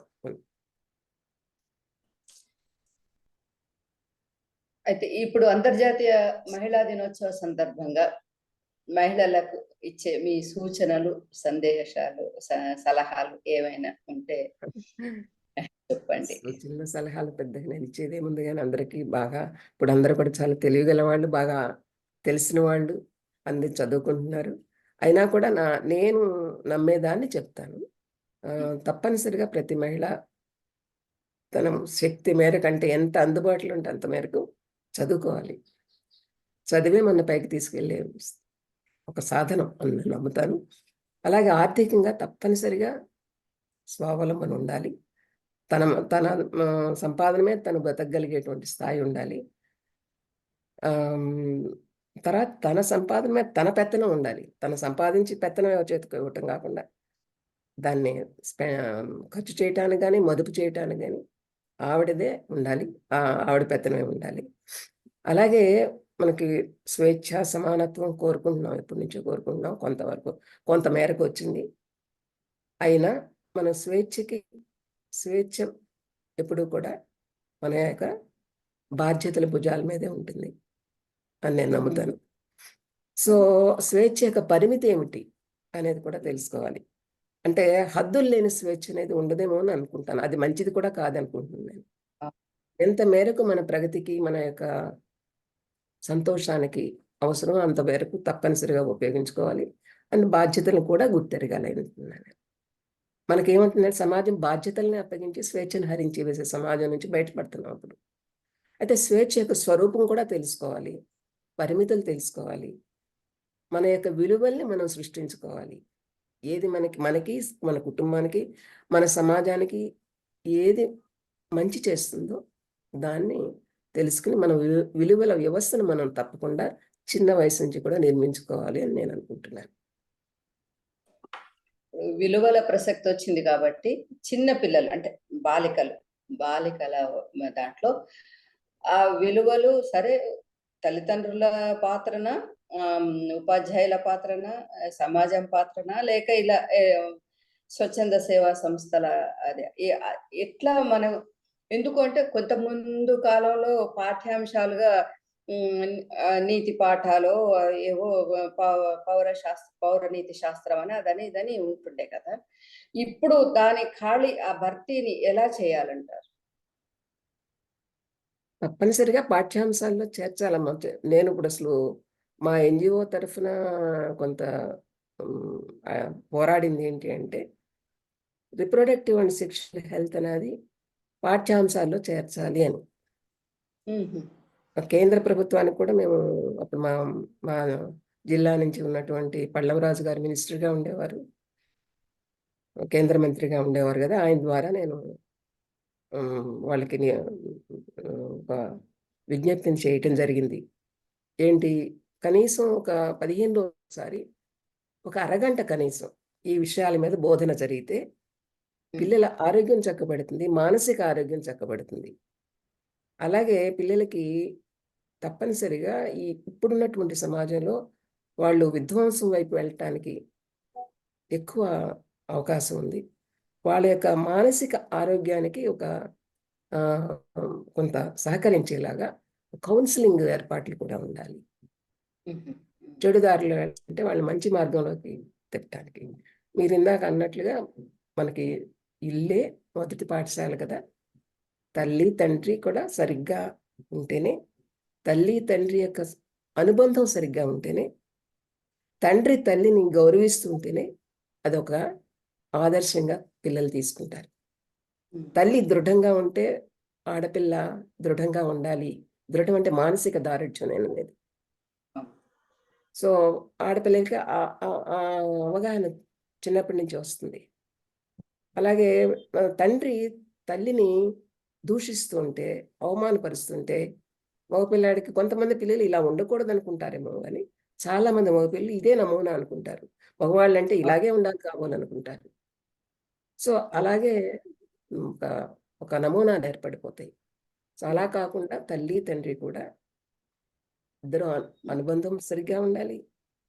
మనకి ఇప్పుడు ఏమవుతుందంటే మనం సంపాదించిన దానికన్నా ఎక్కువ ఖర్చు పెట్టేటువంటి తత్వం వచ్చింది. మా చిన్నప్పుడు పొదుపు చేసుకోవటం అనేది ఒక వర్చ్యూ, ఒక గుణం. ఇప్పుడు ఖర్చు పెట్టడం అనేది ఒక గుణం అయిపోయింది. మన శక్తికి మించి ఖర్చు పెట్టం. అవును. సో విలాసాల మీద మోజు ఎక్కువైపోయింది. ఒక నిరాడంబరమైన జీవితం, నిజాయితీగా బ్రతకటం, ఇతరులను స్నేహంగా చూడటం, ప్రేమించటం, గౌరవించటం అనే లక్షణాలు కనుక మనం నేర్చుకుంటే రేపటి సమాజం మెరుగైన సమాజంగా ఉంటుంది. మనం హ్యాపీగా ఉంటాం, సమాజం మొత్తం హ్యాపీగా ఉంటుందని నేను అనుకుంటాను. అవునండి. మీరు చెప్పింది 100% కరెక్ట్ అయినా కూడా ఇంకా కొంతమంది నిరక్షరాస్యులు, లేకుంటే మరీ దిగువ తరగతి కార్మికుల పిల్లలు కానీ, కర్షకుల పిల్లలు కానీ, వాళ్ళకి విలువలు అందుతున్నాయా అనే దాంట్లో ఒక ప్రశ్నార్థకమే మిగులుతున్నది. ఇప్పుడు ఆ విలువలు అప్పుడు అందుకోకపోవడం వల్ల వృద్ధాప్యంలో చాలా మంది వృద్ధులు ఈ వృద్ధ శరణాలయాలకు వెళ్ళాల్సిన పరిస్థితి వస్తుంది. దీనికి నివారణ ఏమంటారు మీరు? ఇప్పుడు మనం అది కూడా ప్రాక్టికల్ సమస్యలు కొంత చర్చించుకున్నాము. అంటే యువతుల బాధ్యతలు మనం కొంత అనుకున్నాము. అలాగే మరి ఇప్పుడు వృద్ధులది కూడా, వృద్ధ మహిళలు, ముఖ్యంగా మహిళలు, వాళ్ళు చాలా కష్టపడుతున్నారు. చాలా కష్టపడి వాళ్ళు ఇంట్లో స్థానం లేకుండా వాళ్ళ చివరి మజిలీ ఇంటి నుంచి కాకుండా ఆశ్రమాలలో నుంచి పోయే అదే అవుతున్నది. దాని ఏంటి అంటారు? దానికి ఒక కొంచెం కారణం చెప్పి దానికి నివారణోపాయం ఏదైనా చెప్పగలరా? అదేనమ్మా, మనము మన కుటుంబంలో కనుక ఒక నమూనా లేకపోతే, అంటే పెద్దవాళ్ళని గౌరవించాలి. పెద్దవాళ్ళు పెద్ద వయసు వచ్చేప్పటికి చిన్నపిల్లల మనస్తత్వం వచ్చేస్తుంది. చిన్న మాట అంటే కూడా చాలా అది పదునుగా వాళ్ళకి తగులుతుంది. సో అలాంటి వాళ్ళు చాలా మనం మెత్తగా చూసుకోవాలి, చాలా ప్రేమగా చూసుకోవాలి. ఏమక్కర్లే, వాళ్ళకి కావాల్సింది ఇప్పుడు ఏంటి, మంచి మాట, కాసేపు కూర్చుని మాట చెప్పటం, కాసేపు కొంత సమయాన్ని కేటాయించుకుని వాళ్ళతో గడపటం, అది కూడా చేయలేకపోతున్నారు. అవును. ఇది నేర్చుకోవాలి తప్పనిసరిగా. మేము ఇప్పుడు వృద్ధాశ్రమం పెట్టడానికి కారణం అదే. ఎవరితో చెప్పుకుంటారు వీళ్ళు? ఏదో ఒక అనారోగ్యంతో వచ్చినప్పుడు డాక్టర్లతో చెప్పుకుంటారు. ఇంట్లో ఉండలేరు, బయటికెళ్ళే దారి లేదు, బయటికెళ్ళి బతికే దారి లేదు, పరువు. లోనమ్మా ఇలాగే ఇంట్లో నిరాదరణకు గురైన వాళ్ళు కానీ, లేదా వాళ్ళతో అడ్జస్ట్ కాలేకపోయిన వాళ్ళు కానీ వచ్చి ఉంటారు. నేను ఒక అతన్ని అడిగాను, ఎందుకు తీసుకొచ్చి జాయిన్ చేసావు బాబు మీ అమ్మగారిని ఇక్కడ అంటే, మా ఇంట్లో చోటు లేదండి అన్నాడు. మరి మీ ఇంట్లో ఎవరెవరు ఉంటారంటే, తన భార్య, పిల్లలు. మీ మీ నలుగురికి చోటు ఉండగలిగింది, మీ అమ్మకు ఒక్కదానికే చోటు లేదా? మరి అది ఎంత కష్టపడి నేను పెంచింది అంటే దానికి సమాధానం ఉండదు వాళ్ళ దగ్గర, చెప్పరు. అలాగే హింసకు గురై వచ్చిన వాళ్ళు కూడా ఉంటారు, కోడళ్ళ చేత, కొడుకుల చేత, మనవల చేత. సో అయినా వాళ్ళ ప్రాణం అక్కడే ఉంటుంది. ఎవరైనా తీసుకొచ్చి ఇస్తే మళ్ళీ వాళ్ళకే పెట్టాలి, వాళ్ళకే ఇవ్వాలనేటువంటి మనస్తత్వం తల్లికి ఉంటుంది. సో ఇది చాలా శోచనీయమైనటువంటి విషయం. కాకపోతే కొంతన్నా మనశ్శాంతితో ఉండటానికి ఇది అవకాశం ఉంటుంది కాబట్టి మేము ఓల్డేజ్ హోమ్ పెట్టడం జరిగింది. అంటే ఇంట్లో ఉండి అలా మదన పడతా, హింస పడతా మానసికంగా ఎందుకు ఈ జీవితం అని భావించే స్థితిలో ఉండటం కన్నా, కొంత గౌరవంగా, కొంత మనశ్శాంతితో ఉంటే బాగుంటుందని ఆ ఏర్పాటు చేయడం జరిగింది. బట్ నేను మాత్రం అది తప్పనిసరిగా తల్లిదండ్రుల్ని పిల్లలు చక్కగా చూసుకోవాలి.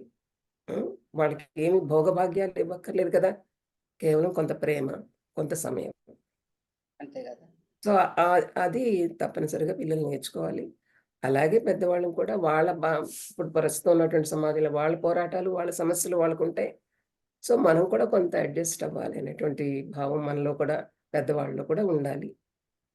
మనకు కూడా ఏమంటే చిన్నపిల్లలు అయిపోతాం, ఓర్చుకోలేము ఏది కూడా. అది కూడా కొంచెం తగ్గించుకొని వాళ్ళతో కలిసిపోయేటువంటి వాతావరణాన్ని ఏర్పరచుకుంటే మనకి మంచిది, మన పిల్లలకి మంచిది, మొత్తం సమాజానికి కూడా మంచిది. చాలా చక్కటి విషయం చెప్పిందమ్మా.